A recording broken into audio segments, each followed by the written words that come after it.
তো আজকে ফাইনালি কিন্তু আমরা হিন্দুস্তান ইভিতে এসেছি। তো আমার ভিউয়ার্সদের জন্য কি কি গাড়ি রাখা হয়েছে, কেমন কি মডেল, এত মডেল এখানে কিন্তু আমাদের আজকে রাজাবাবু দেখাচ্ছে কি কি মডেলস রেখেছে উনি ওনার শোরুমে।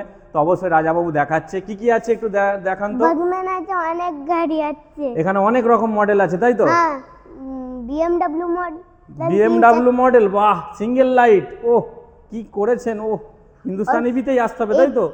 এরকম অফার নিতে পিডব্লিউ অফিসের সামনে। আচ্ছা, ঈদের জন্য কি অফার চলছে? হ্যাঁ, ঈদের জন্য অফার 5,000 থেকে 3,000 থেকে শুরু। আচ্ছা, এইদিকে আরো কিছু মডেল আমাদেরকে দেখাও, আরো কিছু মডেল দেখাও। এখানে পুরো লাইন দিয়ে দেখতে যাও, অনেক এদিকে পুরো লাইন দিয়ে দেখতে যাও। তো রাজাবাবু আজকে আমাদের সরাসরি কিন্তু দেখাচ্ছে ইলেকট্রিক স্কুটারগুলো, সেই বিভিন্ন মডেলের ভ্যারিয়েন্টের স্কুটারগুলো। পুরো দেখো, এত মডেল, ওইখানেও দেখো, ওইখানটা এদিকেও আছে, এত মডেল আছে। আচ্ছা রাজাবাবু, এত সুন্দর সুন্দর স্কুটি নিতে গেলে কোথায় আসতে হবে? হিন্দুস্তান ইবি। হিন্দুস্তান ইভিতে আসতে হবে তাই তো? আচ্ছা, আমাদের স্ক্রিনে নাম্বার চলছে শোরুমের, অবশ্যই আপনারা কল করবেন এবং হিন্দুস্তান ইভিতে ভিজিট করবেন। Thank you, welcome.